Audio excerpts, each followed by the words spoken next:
Hello, I am so pleased that you've returned to learn a cornucopia of skunk stuff in part two of For the Love of Skunks.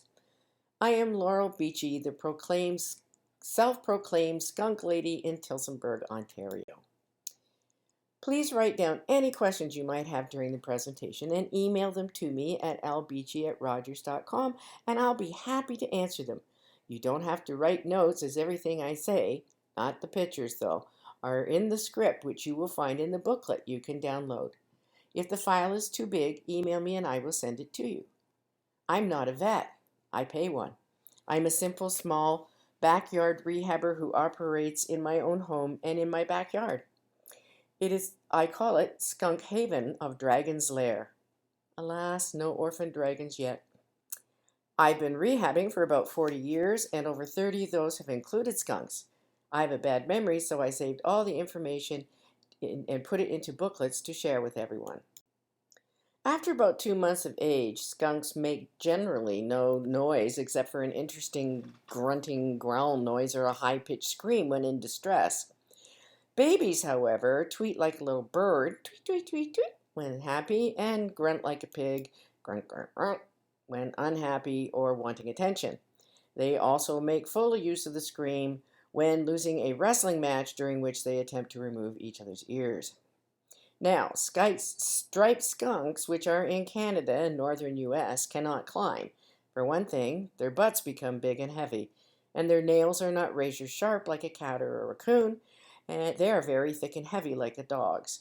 Their nails grow quickly, but usually do not have to be cut prior to release.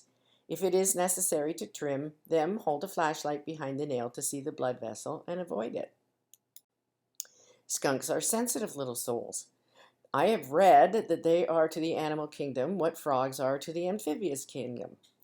They are sensitive to pollution, chemicals, candles, smoke, etc. If bleaching cages or using disinfectants when cleaning cages, be sure to rinse very well, as their skin will react, and be especially careful. Everything is well rinsed, especially when infants. Vinegar or Dawn dish soap and baking soda are safe for cleaning up, and in our home, we use that for everything. Our educational skunks won't even come near me if I've used something scented on my skin. As with all wildlife rehabilitation, we should limit human contact, especially as the animal gets older. However, with skunks, you need to be able to handle them a little more at first, as they may be so they are familiar enough with you to be able to handle them for procedures or visits to the vets, if they have to have treatment or surgery, or a prolapsed bowel, shots, and of course, to be released. You don't want to have to chase a skunk around to catch them where you'll most likely get sprayed. I do give them attention as infants and less as they get older. By release time, they are like human teenagers. Where's the food? Hey, litter's dirty. Okay, thank you. Now leave me alone. I can catch them without getting sprayed. They are familiar enough with me, but no one else. Now, let's see some interesting medical problems with skunks. Any idea what's wrong with this? One half of the skunk's face. It's swollen and crusty or scaly and seems to affect the growth of his fur. It was not itchy. The skunk was very small, not having normal growth. There was hair loss on his back end, but that turned out not to be part of the problem. This is ringworm. Now, contrary to the name, it's not about worms. It's a fungal infection. It took the vets and doctors some time to figure out that neither the skunk nor the rehabber had the telltale bullseye marking, and yes, the rehabber got it too. So taking a zoonosis session is, if available, is always wise. That's when disease crosses from us to them or them to us. It is treated by topical antifungal cream. Betadine iodine cream purchased over the counter was recommended by my vet, and I was recently told that wiping the affected area 3 times a day with apple cider vinegar works. I have not tried that yet. Prolapsed bowels are not uncommon. I had a skunk with about a 2-inch bowel hanging out, writhing in the cage as Kitty litter and dirt had gotten onto the exposed bowel, and it was painful. After I freaked out slightly, I washed the bowel clean in warm water, gently placing a warm cloth over the bowel and massaged gently back into the rectum. Took about a half an hour, but it was back in place and stayed. An old remedy is to coat the bowel with sugar paste, as it will shrink the prolapse. Well, that seemed to have worked too another time. Now, Stitches here had only a wee prolapse, but that thing would not go back in by me or other rehabbers or even a vet. Finally, surgery was done and Stitches came out just fine. Guess how he got his name? Now, what causes a prolapse in young skunks? Most often with the little ones, diarrhea comes from worms or too much fruit. Cut back on the fruit, no more prolapsing. A rehab friend rescued a very wild teenage skunk once with a big prolapse. We couldn't find hazmat suits, so we improvised. Not too gorgeous looking, but hey. Unfortunately, all of our outfits were off quickly, as it was very hot that day. We couldn't stand to be in them. The prolapse went back in after a lot of massagings, and we didn't get sprayed. He knew we would help him. It was simple.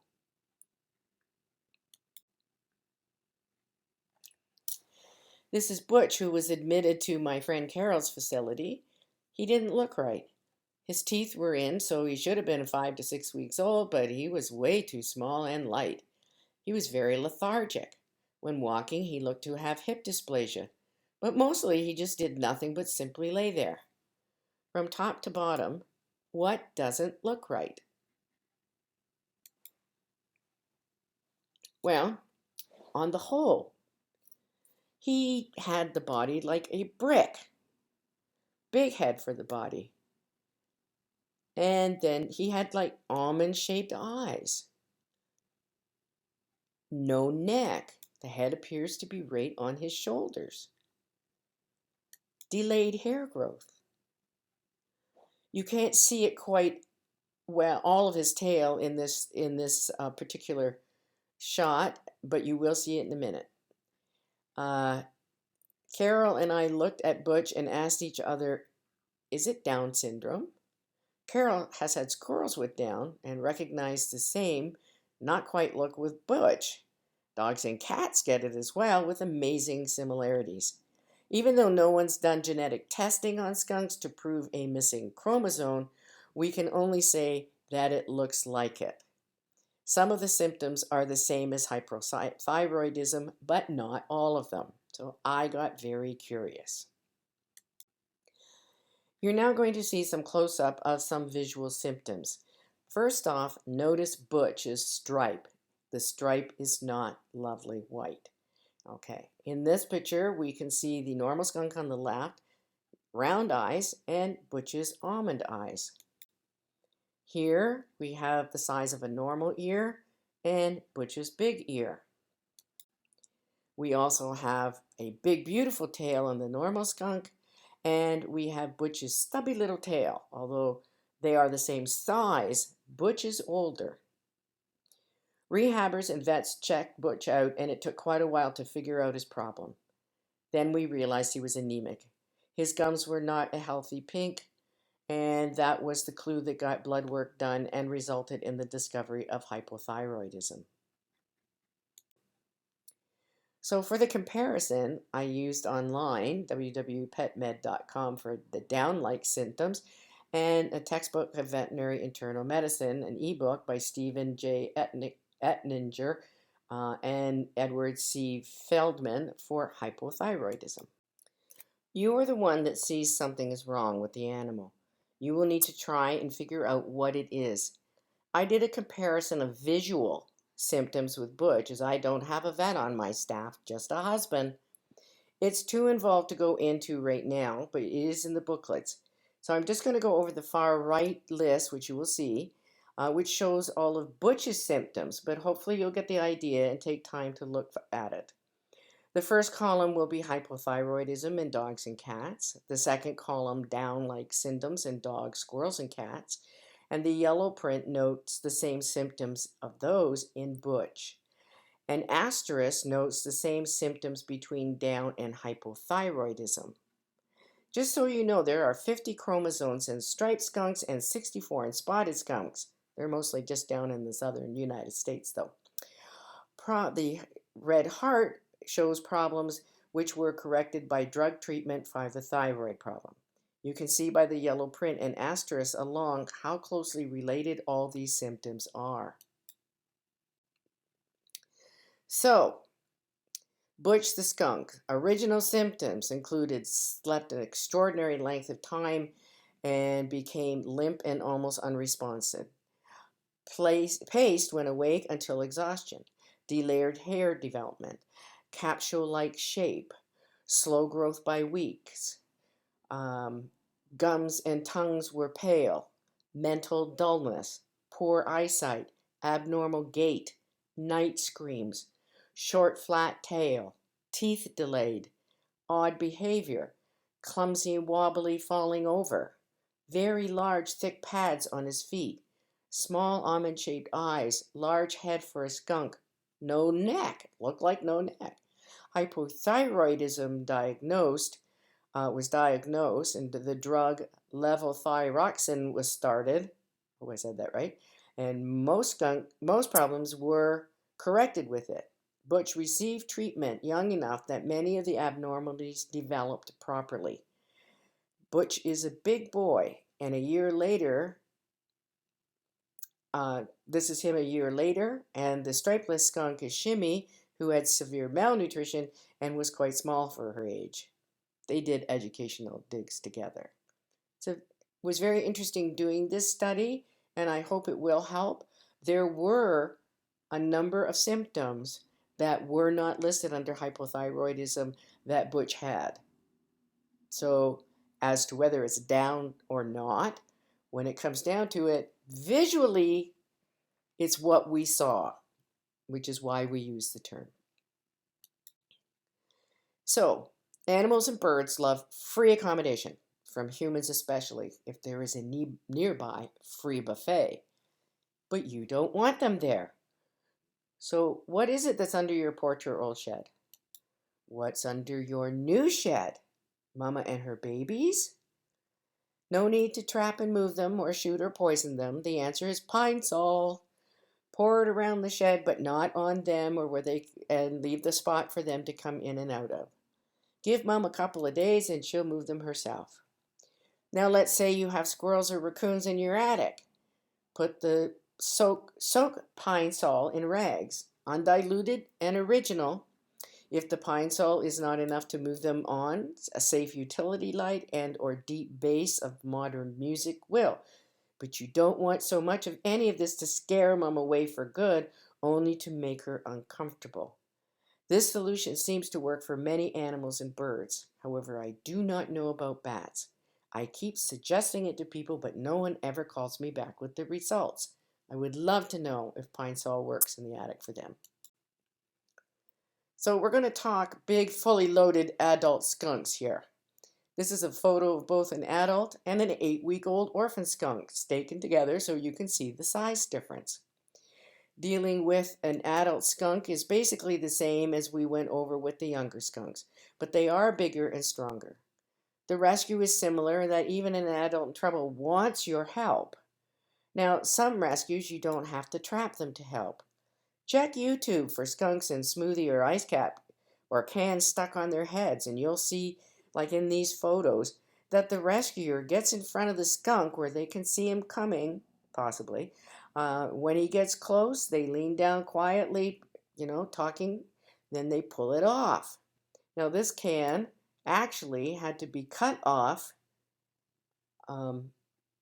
by the police, and they didn't get sprayed. When it does come off, I would recommend, however, not running immediately afterwards. Just stand still, let the skunk leave you. Pacer was a fully loaded skunk held captive in a home with a multitude of other exotic animals. The MNRF, which is like the New York State DEC, was called to remove the skunk. Our rep did not respond, so I was contacted by the OSPCA as they were not allowed to remove it and needed it out of the house. I left messages with my rep to keep her informed of what I was going to do. Pacer was in London, about an hour away. He was kept in a very small bathroom for a long time. He was not happy and he was afraid of strangers. I was not allowed in the house, however, I instructed the officers on how to lure him into the container with food, and they did so with no problem. Always walk towards a skunk slowly, at all times talking softly. They do not see well past 3 feet and do not know what you are. This way you don't scare them. If you can lure them into a carrier or live trap with food, then have them covered gently so it is dark and appealing. If you have either, use a cage or a container small enough that the tail can't go up. A small life trap is actually best if you have one, for you need to inject it with, in case you need to inject it with anything, it's easier to do just between the bars. If you must pick the skunk up, use gloves and lay a soaking wet towel over top, which will absorb the smell if they spray and is also dark and cool for the water. Then tuck the tail back between the back legs. Some people will pick up skunks by the tail, but an adult's weight can actually break their tail. Do not pick up an adult by the scuff of the neck either. Make sure there is a light covering over the carrier to transport it so a truck passing by does not scare him. And talk softly all through the experience and during the transport with no music. Housing. Depending on the reason that you have the skunk, it may have to be restricted in movement. So consider a small area so you won't have to chase the skunk to catch it to transport it to a procedure. But at least large enough for a hidey house, litter, food, water, and a bit of roaming room. Like the babies, a plastic tote works. Hollow log, something that you might not mind throwing out if he sprays. They also like it dark and quiet. If it's only a wire cage, be sure to cover it and keep it dark, but let air in and keep sound and movement down around it. Pacer was always kept in his travel carrier. It was his home in the bathroom, so we used it. By the way, Pacer's orange stripe was probably from the stress and diet he had been given. Within a week, the stripe was turning white again. Pacer was in a 4x4 area. He can't climb, even as an adult, so finding ways to make a bigger space for them to give them more room is easier. They like high back litter boxes as they back in to do the essentials. They like it in the corner, and they will let you know which corner to put it in. Do not fight it. And rather than spend a lot of money, go to the dollar store and buy a dish pan and cut an opening out for them to get in and out. Clay litter or dirt even from your yard will work. Food, as far as wild or human, still goes as it did with the little ones, and it is in the booklets. Your discretion. The big difference in food is the amount. A big skunk eats much less in captivity than the babies do. Over their first winter, they may do 2 meals a day, but as they begin to estivate, they will stop getting up for at least one of them. This is a 5-inch dish with 1 meal a day for a skunk a year old. This is what I give. There are many other variations. It has a tablespoon of cottage cheese in which a variety of supplements or medicines can be crushed and mixed in. Berries, usually a staple of strawberries and blueberries, but in season I give a variety. Maybe only 1 medium blueberry and a piece of strawberry about the size of 2 blueberries. 2 tablespoons of mixed vegetables, including broccoli and cauliflower. I use frozen veggies, not cooked. For an adult skunk, mature or overweight dogs, a cardiac kibble like Royal Canin cardiac. They are tended to cardiac problems too. Maybe 3 or 4 pieces, depending on the size, as most skunks I have lived with tend to heart disease. Protein, less than 1-inch square piece or less than an ounce of chicken or tuna. Red meat is not advised, but I have no idea why. I've just been told that many times over the years. They also get a few treats. Trail mix in a treat ball, which they push around and food drops out of it, and about 1 tablespoon of trail mix. No salt and all raw ingredients, including cranberries. 1.5 almonds are supposedly required every day, and 2 yogurt drops are all broken up and put in the ball as well. The best source of skunk information, especially foods, etc., in captivity, came from skunks as pets in Georgia. It is legal there. It is noted on the screen, so you can look it up. Whether you approve or not of farm-grown pet skunks, the point is the late Jane Bone rehabbed and eventually raised domestic skunks over 30 to 40 years and worked out diets that kept her skunks alive over 20 years of age. I can usually find the answers to almost any skunk problem in her information online called Skunk Stuff.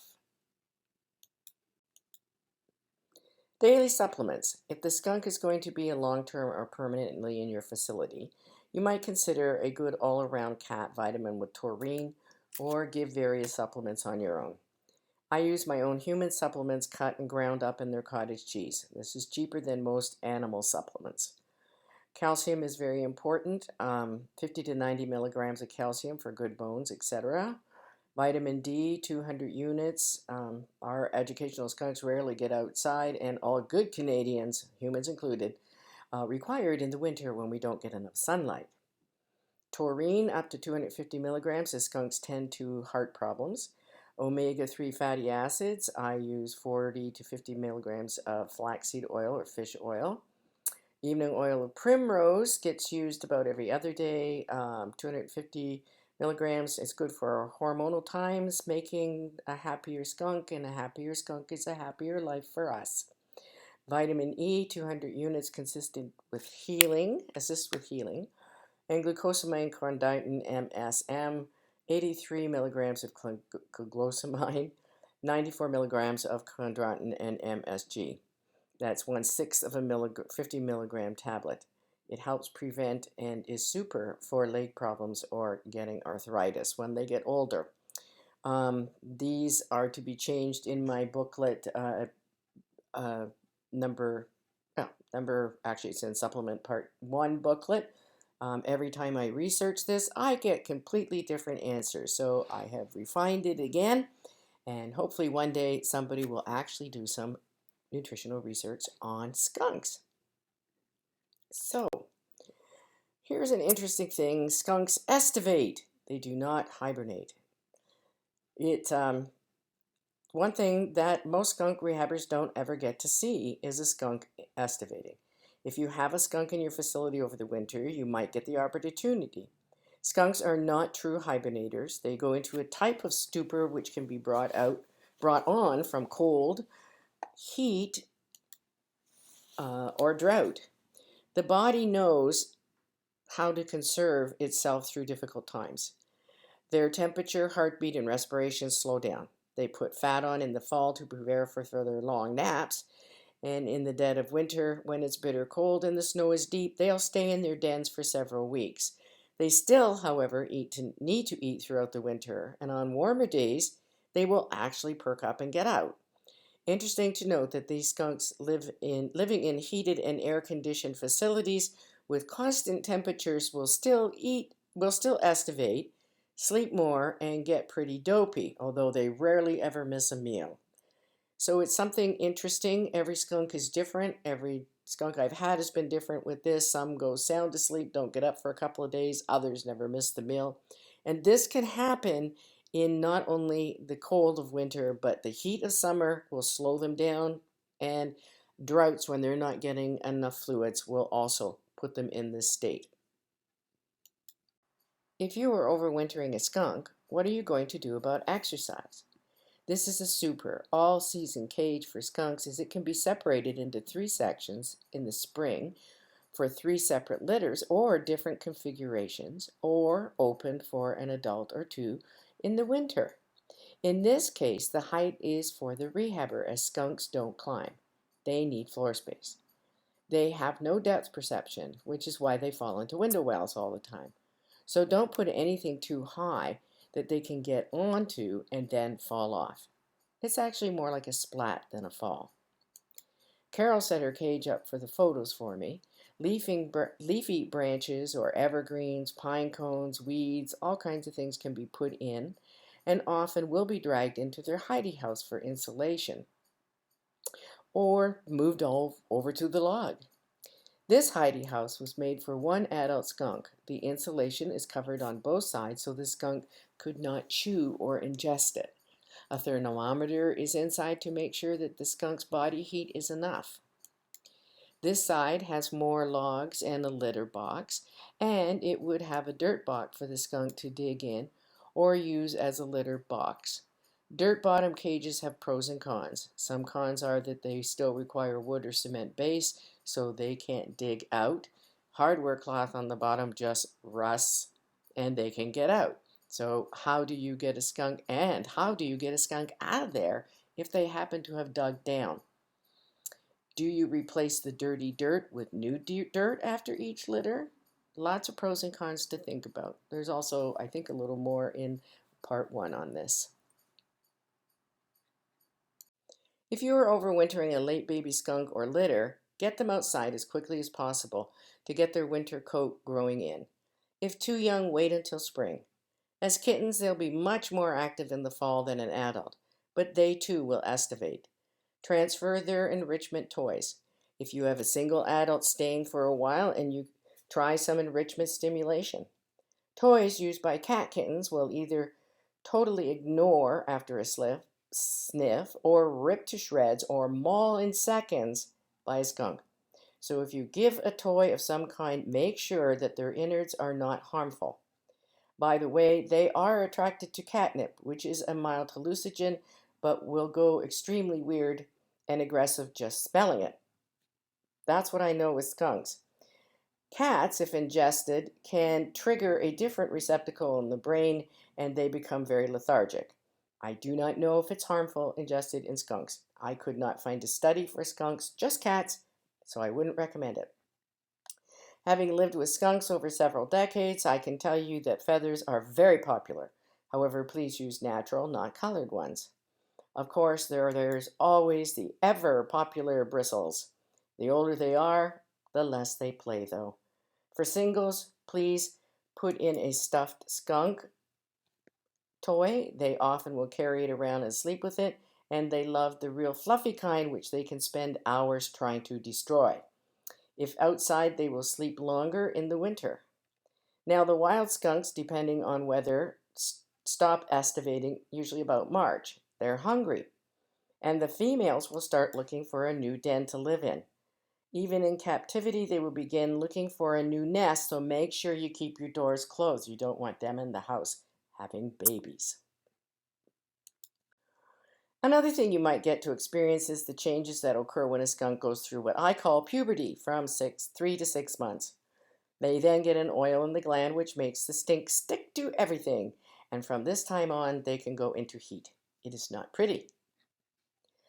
Although the textbooks say 6 months, I and other rehabbers have had several litters where a female went into heat before 3 months. The female spotted blood and the boys went crazy, and they all got released immediately. It was not pretty. Females are prone to severe health problems, often kidney related, due to heat cycle stress after their first couple of heat cycles. Skunks undergo a dramatic personality change when their hormones fluctuate and rage, which explains why the previously fairly docile adult skunk freaks out and gets nasty.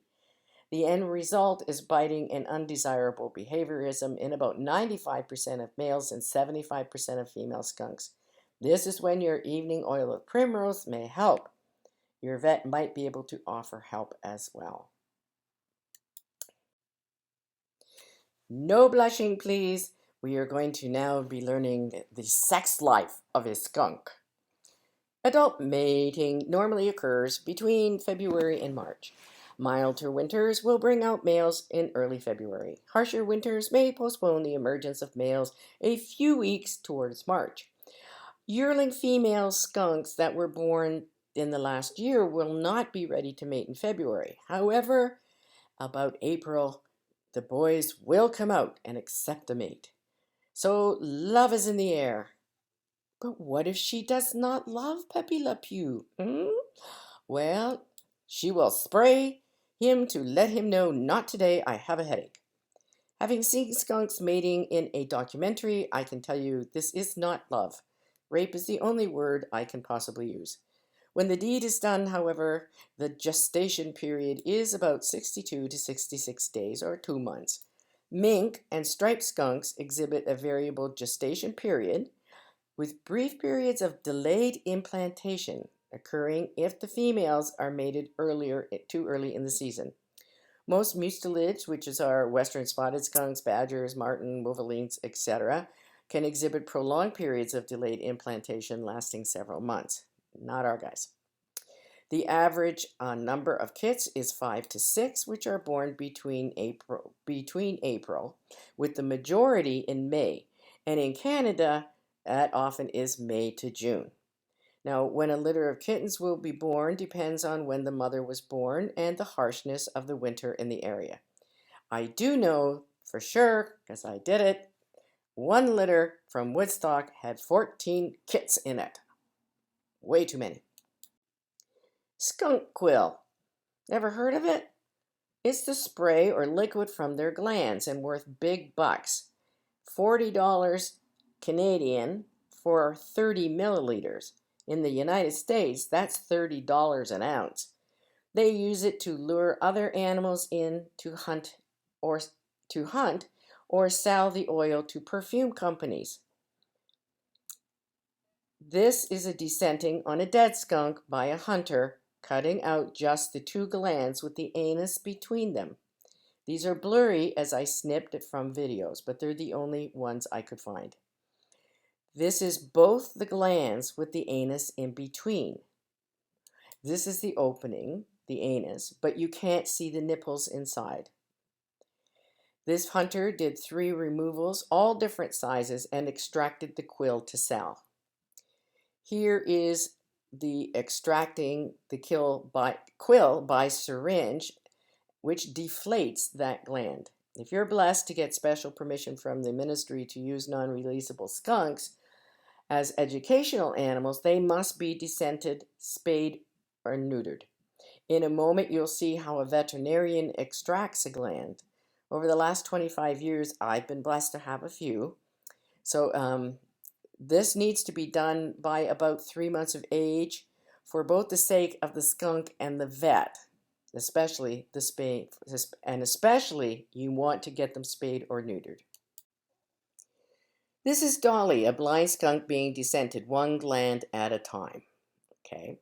First was the prep and the shaving of the butt.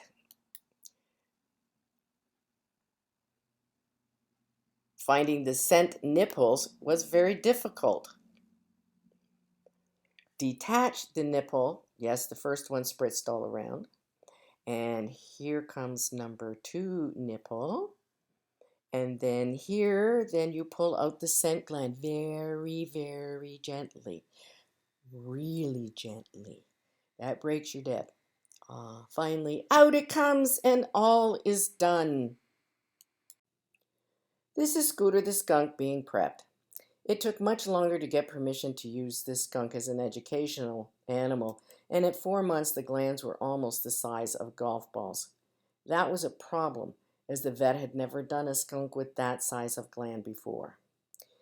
Because the skunk, when posturing, whether at play or in defense, will round their butt at you and make like they're going to spray, or sidewise, which causes the anus to fluctuate in size, which was not great for the stitches they had to use on her anus. Checking, instead of a nice round butthole, hers looked like lips. Alas, she had a few problems because of it, and for the rest of her life, old Scooty had fecal incontinence, especially when she got all excited, pranced around, and did all that lovely stuff, and made a mess on my floors. Here we have Slider Comfort, a paraplegic. She was a 2020 COVID baby, in super shape, except for her front legs. The cause is unknown. Her left leg can now move slightly from the shoulder. to give a slight stability when she's moving, but does not function normally. The right remains tucked up against her body. When small, she would slide around on the hardwood floor, which named her. Alas, when her butt got big, moving became a lot more difficult. Now, skunks don't forget, and they are independent and stubborn. She refused all kinds of aids, including custom-made walkers by the hubby. So her wish that she move slowly around on her own was granted. Thank you so much for coming to the conference and choosing to learn about skunks. Watch for the Love of Skunks Part 2 for the conference, which is filled with all kinds of interesting skunk stuff. Do not be shy about asking questions anytime via email. And don't forget to download the booklets. Have a great learning time, and may the skunks be with you. Bye.